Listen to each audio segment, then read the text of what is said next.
Are you tired of feeling tired? Struggling to keep up with your daily task and noticing a decline in your overall well being? You're not alone. If you're nodding along to these questions, it might be time to take a closer look at what's really going on. Hi, I'm Carole Jean Whittington, burnout researcher, late identified autistic ADHDer with co occurring health conditions, and I'm in year 4 of energy mastery without burnout for the first time in 40 years. I'm here to tell you about a quiz that could change the way you approach your energy levels and well being. Are you experiencing burnout without even realizing it?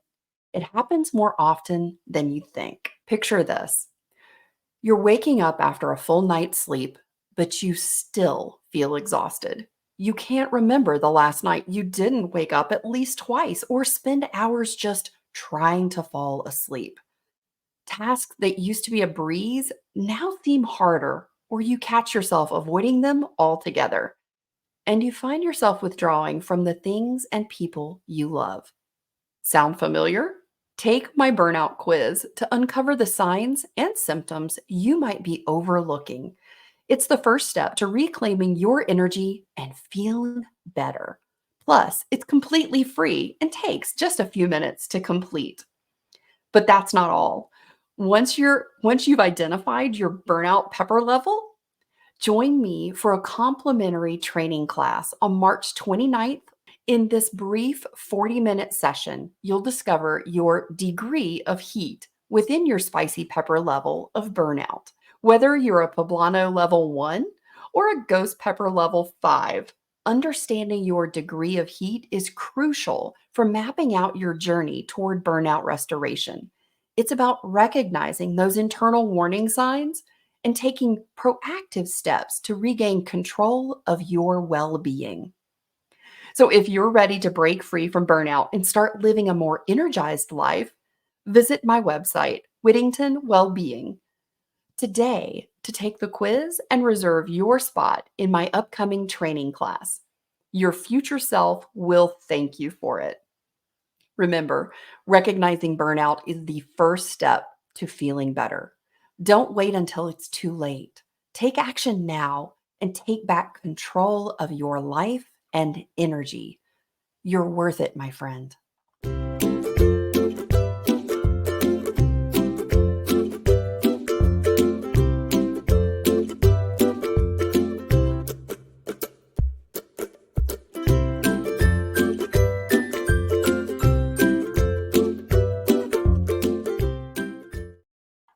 You just can't help but smile and do a little dance when you hear the intro, can you? It's so fun. I love it. I am so excited that you're here joining us today. I have two fantastic guests. I mean, super special, amazing guests. We're going to be talking about embracing your past to empower your future. This is the title of their newest best-selling book. My guests today are Lori Ann LaRocco and her daughter, Abby Wallace. Lori Ann is the senior editor of Guest and global supply chain reporter for CNBC and is also the best-selling author of the newest book, Embracing Your Past to Empower Your Future.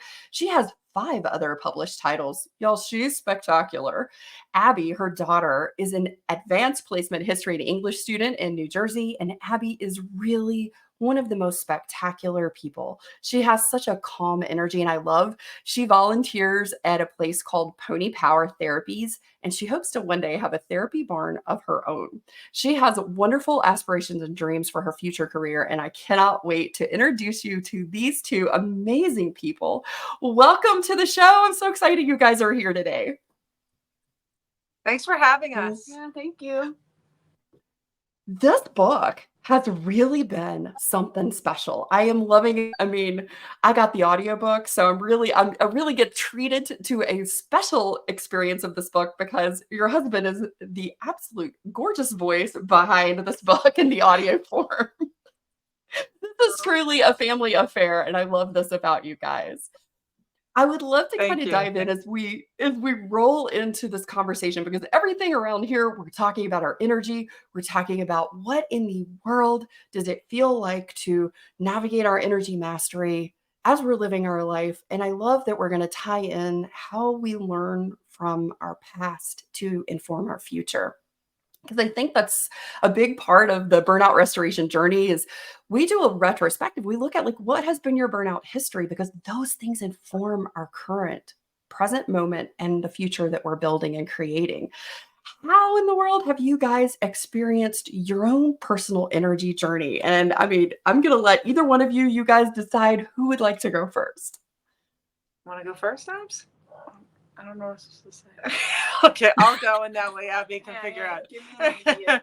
So, I mean, in terms of this journey, it's been 3 years, and for me, I'm highly driven. My literary agent always laughs because I can write books very easily because I get hyper focused, and so when I have a deadline, being in news, I just turn things out very quickly. And so, when I write certain books, with the exception of this one, I would normally get up at 3 o'clock in the morning and write from 3 a.m. to 6, get ready for work, go to work, come home, be a mom.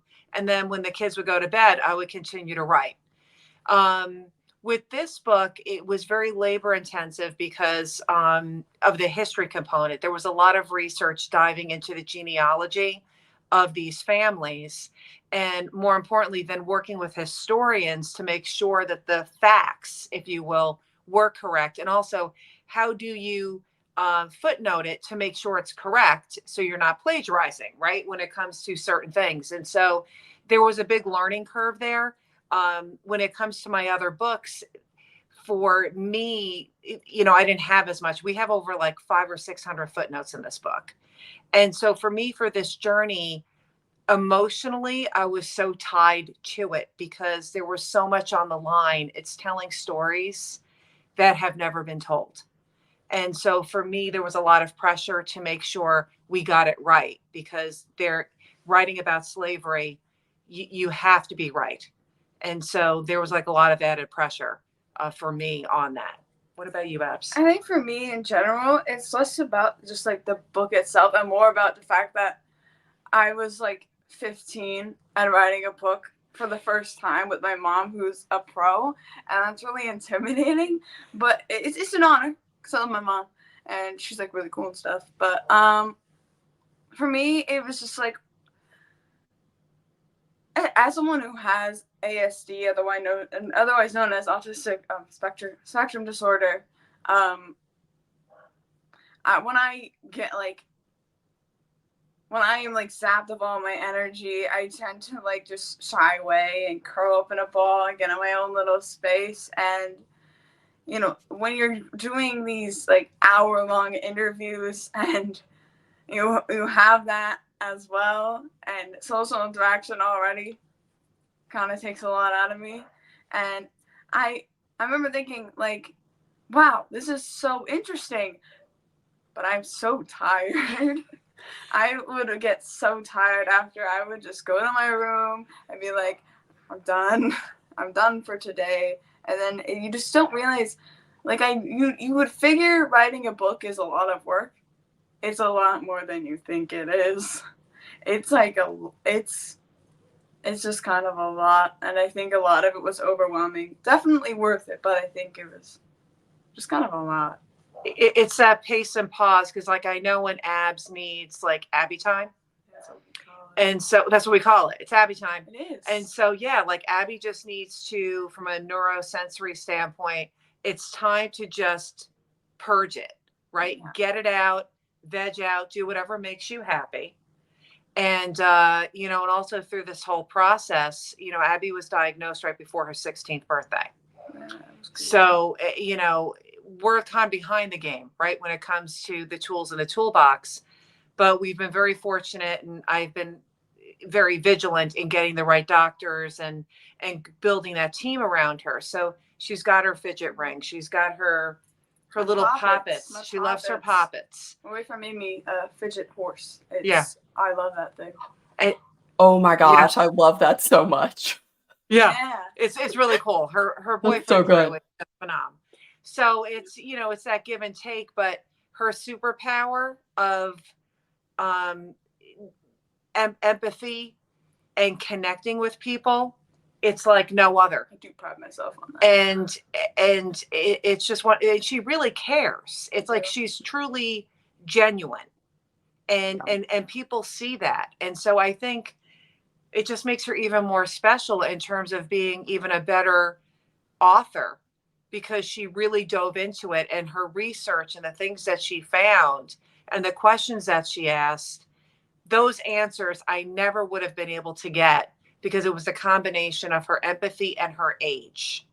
Because when kids are asking from a point of a point of innocence, when you're asking about racial slurs and they're asking her, have you ever heard of this before? And she said no.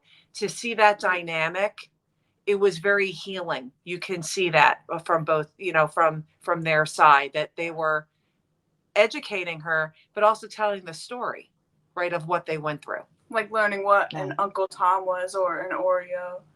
They taught me both of those. I didn't know those before, and now I do.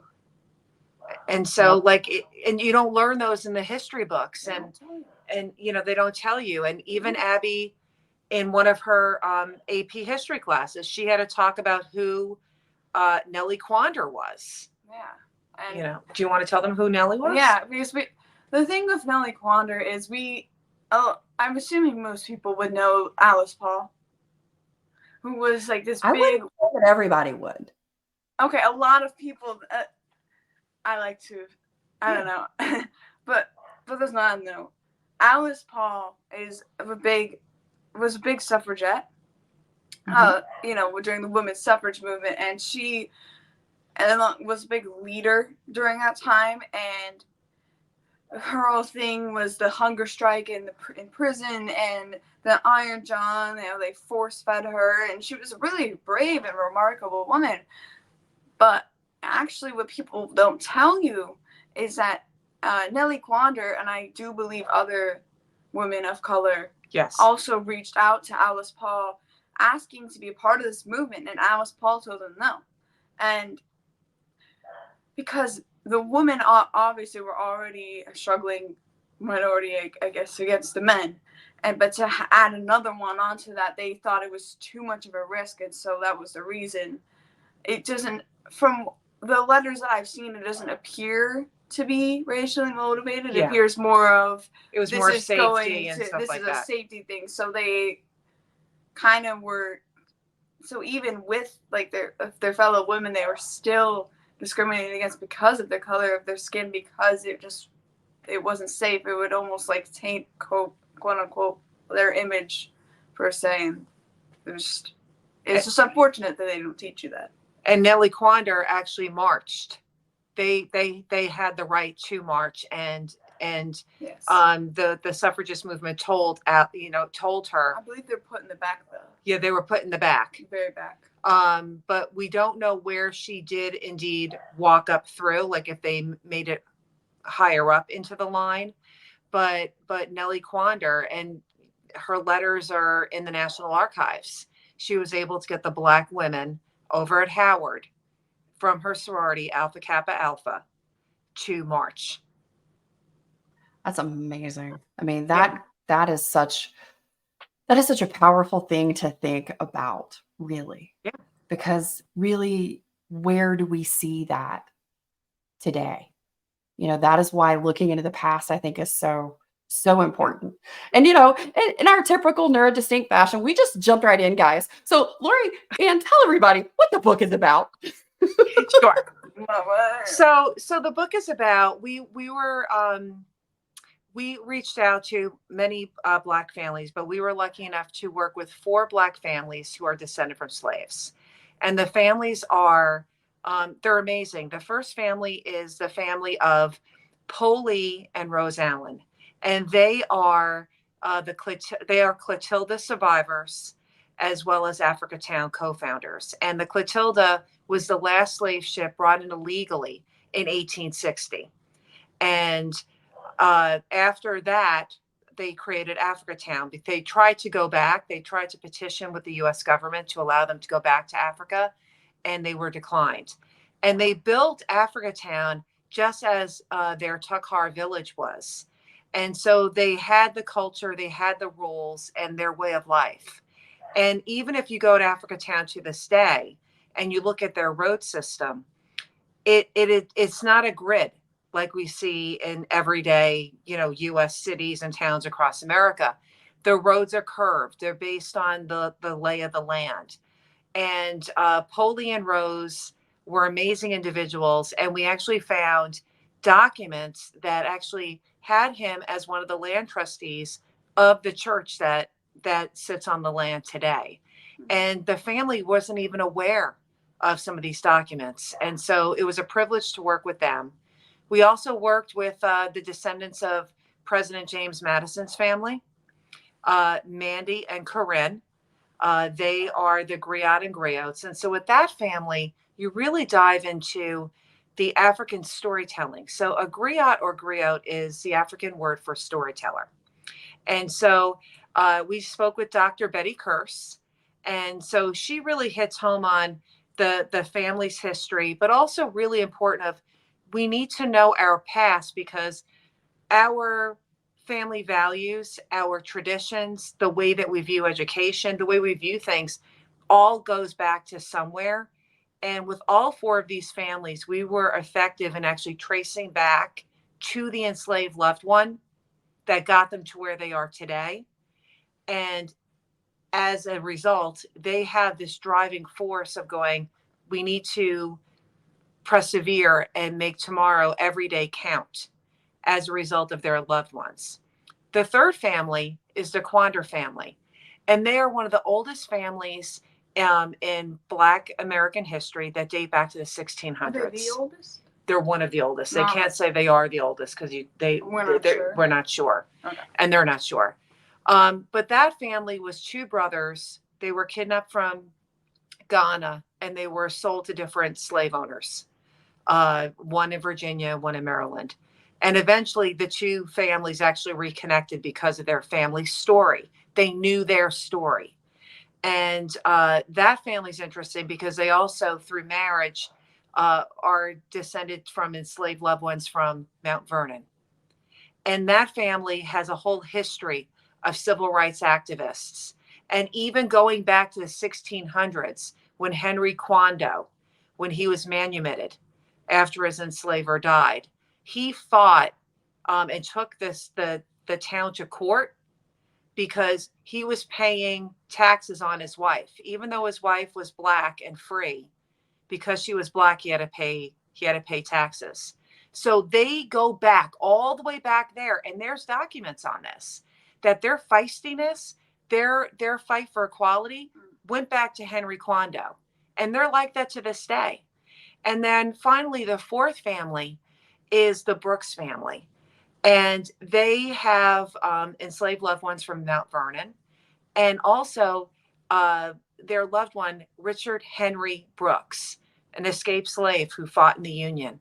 And their mantra, you have to be twice as good, to get ahead. Mm-hmm.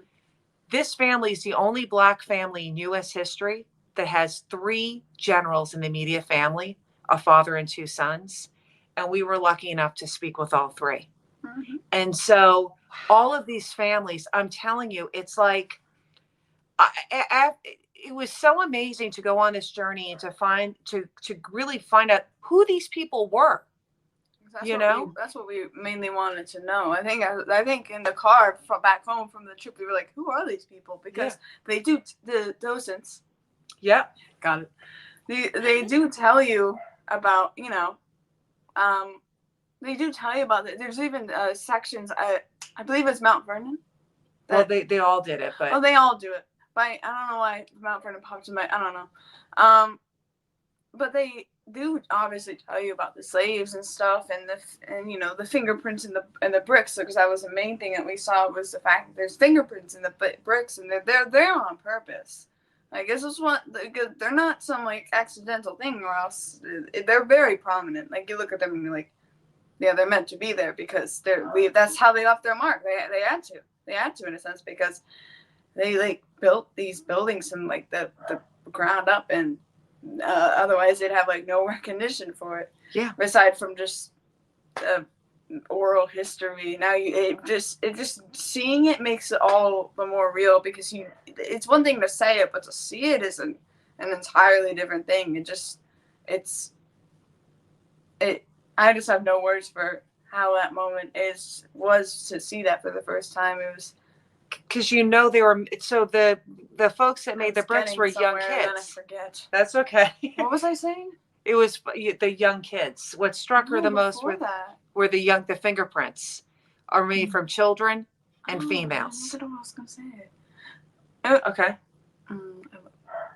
Did you forget? I forgot. Okay. Anyway, and so the men who made the bricks of the home, and if you on the front cover of our book, you'll see the bricks, and you see and you could tell it's an adult. It's a female, but the intention, the brick is outward and upright. It's not upside down. Those fingerprints were never upside down. They were prominent. They're like, we are here. That was the only way that they could let the world know. And we were like, and I'm a journalist, and so I'm all about stories, and I'm about people, and I'm like, we need to find out who these people are. And Sorry, that was what I was gonna say. Yeah. Was the fact that we were so curious about learning more about those people and who were the people that put the fingerprints into the buildings, and I think that was really the aha moment. Like, we need, because if they're not gonna sell this, say it, or someone has to. So I think we just decided then and there, like, history class isn't gonna do it because they haven't, or else they would have. So you two lovely people, you packed your bag and you said, okay, we're going to go see all these American history sites. And as you went to each one of these places and you experienced and learned a little bit more, and then you saw the bricks and you heard the docent tell the story about it, then you were hooked, because you were like, wait a minute, there is an unanswered story here. And you, Lori Ann, as being this incredible journalist that is like the storyteller, you're like, there's some juice here and we got to dig in and figure out what this is. Yeah. And it's like, when you look at, and when you see the four, and when, and as you heard the four families, they're so very different, but yet, of course, it's the slavery that binds them. Right. But when you look at their passion for education, the wanting of more, the combining of being part of a community, love of self, love of faith. Faith is a big one. They all of them. Huge faith. Most devout people. And that transcends to where we are today. If we don't love ourselves, if we don't believe in something, we're empty. You need the coping skills, right? Faith is a great coping skill, right? It's a tool in our toolbox, right? Absolutely. Education, again, perseverance, the human spirit. And so we were just left gobsmacked.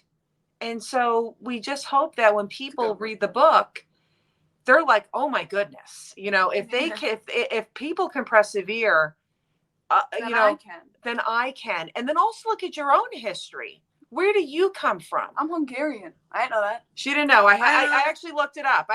My brother said after we were done with the book, my brother said, for the love of all things, can you please do our history?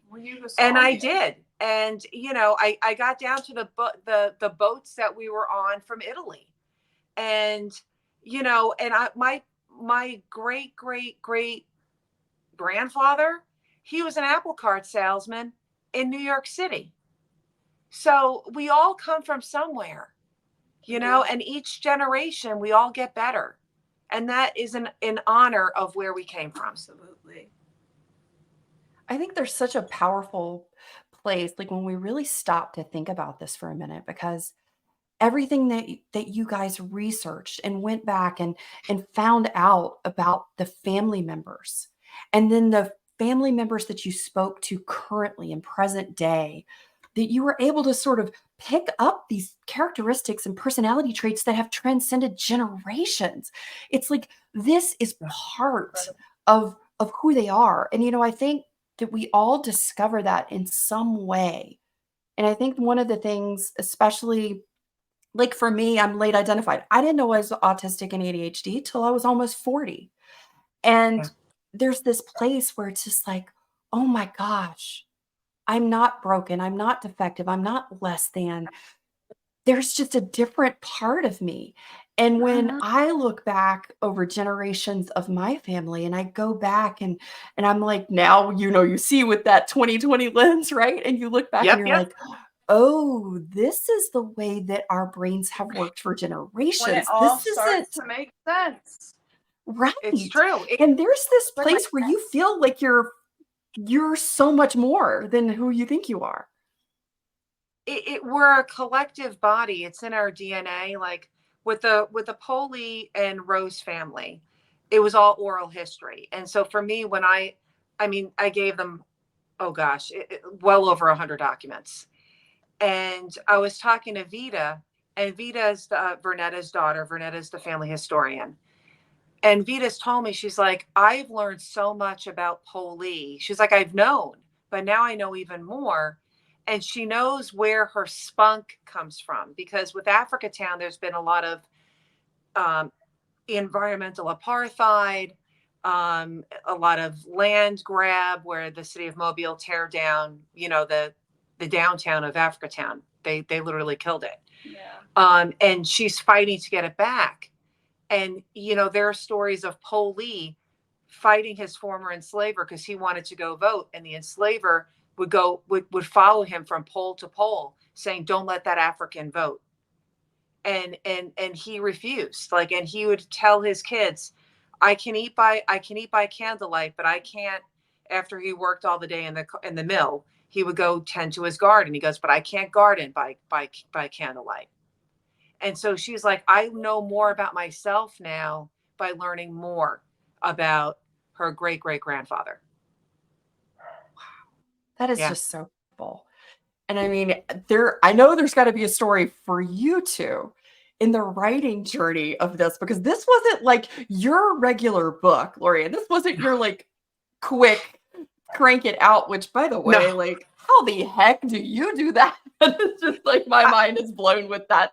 Yeah, That I've written hyper-focus. books in 3 months. She's insane. Yeah. I mean, yeah, no, this I is just, actually I love kind it. of scary. I hyper focus and I get it done. I can't explain it to you, but even my literary agent will tell you it's insane in terms of what I do. But it was a lot because, looking through the historical documents, trying to go through the different genealogy charts. I did not use Ancestry because it was based on principle. All of the documents that Ancestry has that people pay for, those are free. Yeah.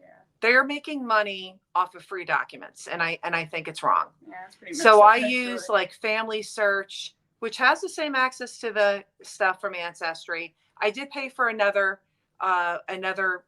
genealogy firm because they weren't as expensive.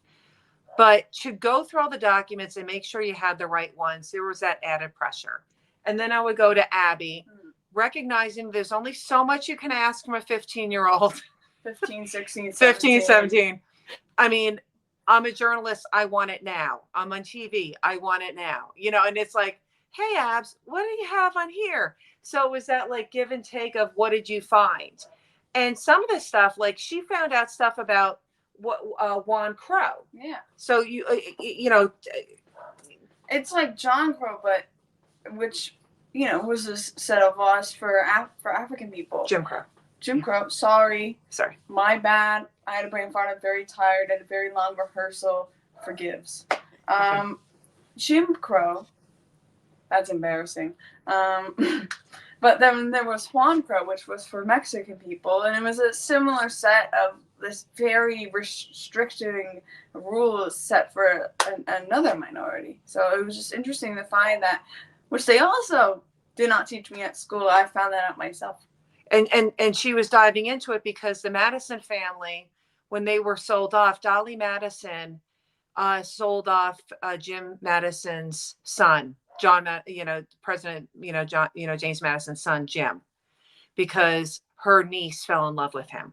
So she sold him to an enslaver, and then he made his way, and the family made their way eventually to Texas. So they were in Dallas, the Madison family, during the time of when they found out they were freed. And so it was actually after Juneteenth, because, the Union Army had to go physically into these towns. And so they were in the Austin area. And so when we were looking at the restrictions, particularly for Jim Crow, Abby was like, "Did you know about Juan Crow?" And I was like, "What?" And even Betty Kurse, the family historian, was like, she learned something, on that. And so it's interesting, these little nuggets, if you will, of what we found. So we kind of were able to kind of weave all of this history in. Thankfully, yeah, with these families. So all deserves to be told. Yeah. And you know what I love is that in this beautiful way that our brains work, it is just like this wonderful web of rabbit holes that genealogy can take us on, and going in and looking at history. And I love that you looked for the stories, like what made people, what were the drivers behind the paperwork, the documents that you found. What was really behind that? What's the heart? What was the intention? What was the experience and the emotions? And that is such a beautiful place. This writing journey for you guys, from the history trip to publication, what was the full timeline for this? Because this was a kind of a chunk for you guys. It was 3 years. 3 years. And there were lots of highs and lots of lows. And I had more low, like my lows when I hit it were lower than I would have with other projects, because I was so invested in this. Guys, I had a great time. Yeah, you loved it. she didn't have the lows. I kind of I love that we have a duality. I sheltered her from the lows. I don't know. But it was that added responsibility, because my literary agent, when we had these stories, we really thought it was going to be a slam dunk, right, for publishers to take this. And all the major publishers told my literary agent, "Oh, that's great, but we don't want a book on 4 families descended from slaves. We only want one. We only want a sliver of one of them." Oh, not even a full one. Yeah. Just one. And I was like, but that defeats the purpose of the book, because we were tying how we're all a product of our past. We're weaving through the personalities, like the history moments, right? If we took that out, we wouldn't have those connections, and you wouldn't see the overall theme of to embrace your past, to empower your future, because your road of life was made generations before you. The pebbles of your road of life were made by our ancestors. And for us, it's our responsibilities to pave it forward for future generations. How are we going to do that? And so how could we thread that needle if we didn't? Like, for example, Henry Gray Madison was the great grandson of James Madison. And he was in the first Continental Congress in Texas, where Blacks were able to participate. He was an aide there. And those rules that were made at that time enabled Black men to vote, to own land, to sit in on a jury, like all this stuff. It was 60 years earlier that his great-grandfather, James Madison, wrote the Bill of Rights. I found those documents. Betty did not know. And I gave them to her. I sent everything, because as a griot, she keeps all the documents for her family, for the storytelling. For me, it was personal. How could I weave that story in if it was a snippet? Like, there are so many things like that with each family. It would have been lost. And so we decided, we're going to do it alone. And so I knew I was going to have a nonprofit, which is the same name, Embracing Your Past to Empower Your Future. And I was going to have the nonprofit anyway because of the book stipend. So, all of our proceeds, we're not making any money off of this. Not a dime. We created a book stipend. So if you're a descendant of the enslaved, you can apply for monies to help pay for college books, because college books are expensive. They're a scam. Yeah, they really are. Being real, they're just a scam. They are. They were a scam when I was in college. Yeah. You're paying $100 for a virtual book. Really? It's one of those things. And so I said, well, you know what? We'll become a publisher. And so we raised money and, we got the book published. And I was like, I deserve this for the families. And I did not tell the families, I didn't tell all of them the strife that we were going through, because I didn't want them to feel, because the families that we spoke with, they went through Jim Crow. Leo Brooks is 92 years old. He went through Jim Crow. The sons, they went through, their own, black, that the black hate. I didn't want them to feel that again. You know what I mean? Like, your story doesn't matter. No, your story does matter. And so we just persevered. And, and thankfully, it's out there, but it's been really, really hard. What are some of the obstacles? What are some of the things that came up? I mean, once you went to the publisher and you got this news back that, hey, we don't want all 4 of these, and you've poured for 3 years your heart, your soul, you and Abby into this. Yeah. What did you decide to do? Where did you pivot in there? So I immediately said, I got to do the nonprofit. And so I went on LegalZoom. I love LegalZoom. It's like the best. We actually did stories on it at CNBC. Sammy Davis Jr., the famous singer who passed away, he used LegalZoom for his will. So it's, oh yeah.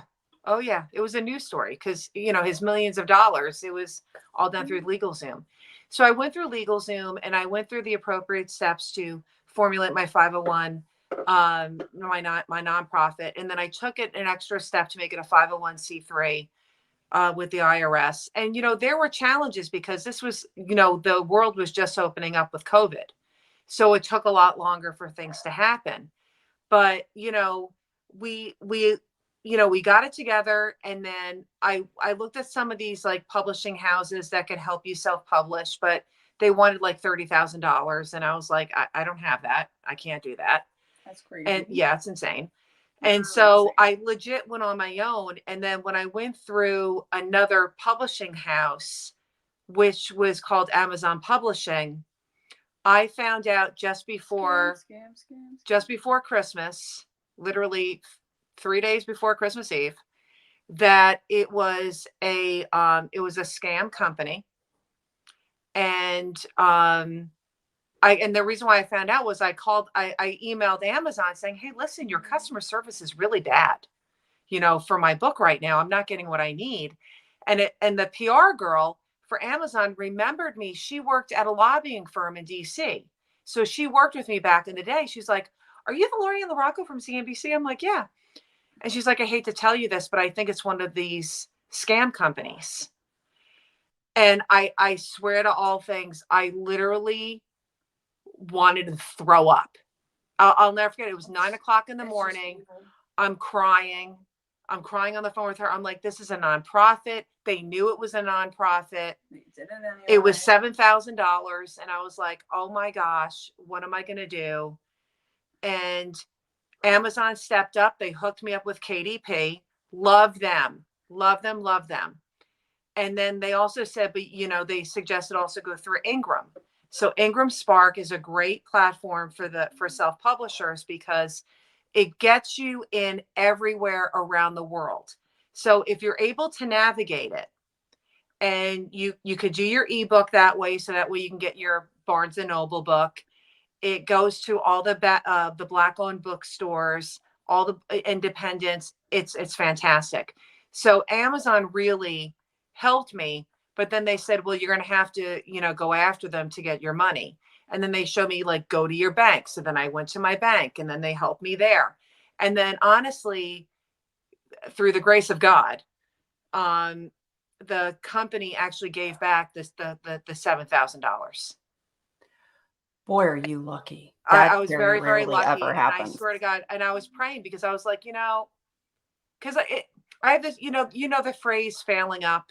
Have you ever heard the phrase failing forward, failing up? Yeah. I know a lot of people that fail up, and these people have no business. And it drives me nuts. And I'm like, here I am. This is a nonprofit book. We're trying to make a difference. We're trying to tell stories that have never been told. Why me? Right? Like you literally just go, why? It's just evil. And I didn't tell her at first because I didn't, she's 17, you know, and it was with that darkness. And I told a couple of the descendants, and they said, "You're going to do this, Lori Ann. You're going to be fine. You're going to get it done." And I aligned myself with another gentleman through Ingram Sparks. So Ingram Sparks, if you go on there, they actually recommend companies that you can work with. And so I'm working with a company called Stress Free Publishing. Now, normally this guy, Rick Light, love him. He normally works with you 6 months in advance. He's working with me 3 weeks before the book is being published. Oh yes. Wow. And he's That's like, awesome. Yeah. And he's like, okay, do this, do that. He helped me format stuff because formatting for KDP is different than Ingram. And, it did help. And he's helping me like try to get it into the HBCUs, try to get into all these like bookstores and things like that. So, and he reminds me, it's a marathon. It's not a sprint. And so to surround myself with people like that, I wish I did it earlier because I think the book would be a little bit further. But the book is catching fire because I think it's genuine. I think because it comes from a good place, I really hope that it does get big. You know what I mean? Like, I want everybody to know who Polly is. And everyone. And everybody in there. And the places of history that we've learned about in our history books, they were there. They actually marched on Washington, the Quandars. They were there for the Martin Luther King speech. They marched, and it's like, oh my gosh, you're talking to people that were there. They're living history. They're living history. And they're dying. They're getting old. Those are the sweetest people you will ever meet. Yeah. By the way. Like, Abby, like, what is your message? And we did an interview with the DC NBC affiliate, and you were urging younger kids. What did you tell them? It's like younger kids like me, or like younger than me, older than me. It doesn't really matter. Just like pretty much anyone and everyone. Just we're so wrapped up in these stupid freaking phones, and I should not be talking. I'm a hypocrite because I love my phone, but we really should just like get off of TikTok and Snapchat and Instagram or whatever, freaking iMessage, I don't know, Roblox, and just take a moment, even just 5 minutes, find one thing you're curious about and research it, because they're always in our hands. We have Google, we have Safari, we have Internet Explorer, maybe not that one, but and we have all these tools literally in our pockets all the time, and we're not using them. Like, I don't forget, someone in 8th grade, I don't forget what they said, they're smartphones, but they're used for dumb reasons. And that's absolutely true.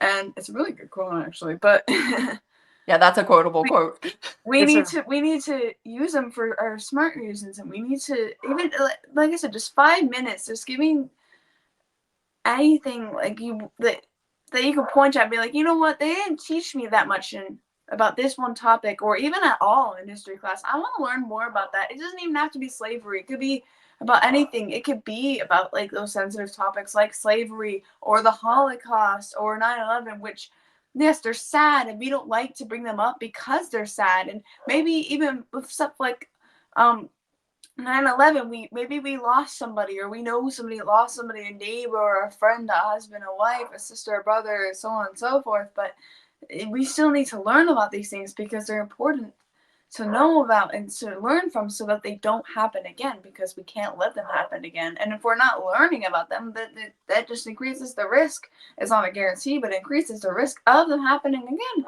And obviously, that's not okay. So even if you can find history class boring, sometimes it is really important to, you don't have to like history class, but you can still like history. And I think everyone, history is just something I think everyone should give a chance. Find something you're curious about and just dive deep. Yeah. I 100% agree with you. And Abby, what I love most about how you and your mom interviewed and how you researched and how you put this together was the question that you asked at the end for each one of the families. Because, I remember that was, to me, that was always the thing that I loved. I grew up in Mobile, Alabama, and my grandparents lived in New Orleans, Louisiana. And so, we would take the 3.5 hour drive back then when you can only go 55 to New Orleans. And I would sit at that kitchen table and ask my grandmother and my grandfather to tell me stories. What was it like when you were little? And, what is it that what did you experience? Tell me about the different things. But I love the question that you asked, Abby. And you asked each one of the people, if you could give a young person like me today some advice, what would it be? And from that, what was the experience for you for the answers that you got back? Just incredible answers, because like what my mom said, one of them is like 92 years old. Like they've been here for a while. And what made me in the first place want me to ask that was that the fact that they have been here for so long, they're gonna have good answers, and they sure did. Because I don't want to pick favorites, but one of the ones that I can come up with the top of my head was by Vincent Brooks, and he told me to be the reason that tomorrow's better, is to make tomorrow better. And I absolutely agree with that. And I always found myself nodding along, like, you know what? Yeah, that's actually really smart. Yeah. Like, why didn't I think of that before? Because it kind of reminds me back of when my mom would say to me when I was little, like, your hands may be small, but they can do great things. They can make changes. And it kind of just reminded me of that, and just it makes me smile to think about him saying that to me. But it's true, because we all have the power of making tomorrow better. It's just a matter of doing that or not, and taking that opportunity and not being afraid to take risks. Because if you're just sitting back, life's just going to pass you by, and you're not going to make tomorrow better. You could inadvertently make tomorrow worse. So you might as well just give it a try. And another one that, like, when she asked that question, you would see them, the melting, like, they loved it. Happy. They were so happy. And they don't get asked that. They should be. Exactly. And Ro Quander, he just turned 80. He said, I charge you. And literally, and he's a retired federal judge. Yeah. So he was like, and he lives at, I charge you with taking somebody along with you on your journey. Mm-hmm. Take somebody, if you build somebody up, take somebody on that journey, make it better. You have a responsibility to, if you're going to be successful, have somebody along that journey with you. And then, like with Vernetta, it was all about faith and believing in God, and things may not go your way, but have faith, which incidentally, I found an obscure interview with Lee himself, because remember, he came in at 18. So when he was interviewed, he was in his 70s in the 1920s. And somebody asked him, do you blame God for being kidnapped in your whole life, being enslaved and all this? And he said, we may not know while these troubles came upon us, but we are all God's children. We may not see the way, but his hands guide us and shape our ends. Mm-hmm. And when I found this interview and I read it to Vernetta, she paused, for a few moments, because, this is the first time she's heard about her, grandfather, her great grandfather. And she said, generational rearing at its best. Like there's just gifts. There's one gift after another. It's incredible. I have got chills. I mean, I know the hair on my arms. You can't hear every time. The quote is burned in my brain. It's a good one, because I've worked with her for 2 years, and then I read this quote, because she was always talking about generational rearing and how, don't have hate in your heart, because hate in your heart will hold you back, and blah, blah, and give back and do this. And when I read that, I was like, oh my gosh. And I just called her up. I was like, I don't know what you're doing right now, but you need to sit down, because I have a quote from Lee. And, wow. And I had other quotes powerful too, but it's powerful. But that shows you, right, the power of our past. it shapes Erase us. it. Sorry. You know, yeah, exactly. Erase it. It's just unbelievable. Oh, it truly is. And I thank both of you so much for really persevering through this for the last 3 years to collect all of these stories, to, oh gosh, to research and to grab all of the data and to be so intentional with the way that you're telling the story and the heart that you're telling the story with. That truly is where things are transformed. And it's not just a story, it's a journey. It's a journey that we all get to be a part of because you and Abby went on a history trip together. And you said, we need to tell this story. And you were able to take that spark and it just ignited with all of these incredible people, even through that emotional journey to publishing. Yeah. As you said, look at where you've gone up in this process. I know everybody that's listened to the show is now just absolutely chomping at the bit to get your book. Where in the world can they go get this? Because I love that the proceeds go to the Each One Teach One stipend. You can pick it up at Barnes and Noble. You could pick it up on Amazon, Kindle. It's also an audiobook. And we're, proud that it's being translated into Braille starting in March. Yes, ma'am. The Yay, Blind Divas accessibility. organization. That's right, all about accessibility. And you know, and I know for the neuro spicy, as you like to say. I love that, and I'm stealing it. I'm gonna say that every day of my life. I'm feeling neuro spicy today.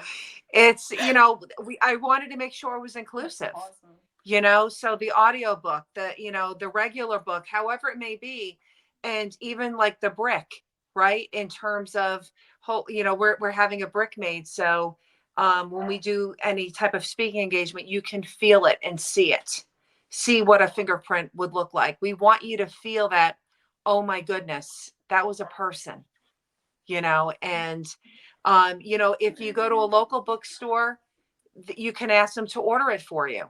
So, and if people want it signed or whatever, you know how to get me. So, I sure I'll be do. more than happy to, we'd be more than happy to sign the books and, send them back. That is fantastic. Lori Ann LaRocco and Abby Wallace, thank you so much for being a guest today and for your incredible book, Embracing Your Past to Empower Your Future.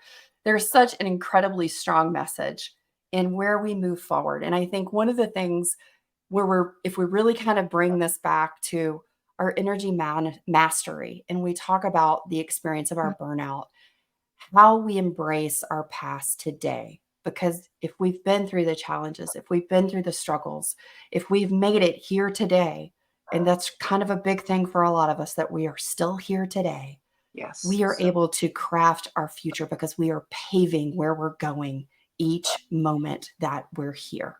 Thank you so much for being a guest. Thank you so much. And Abby, I cannot wait for you to step into the next phase of your life. This is exciting. College, man. Here I come. They're not ready. They're not. I'm so excited. Thanks, guys.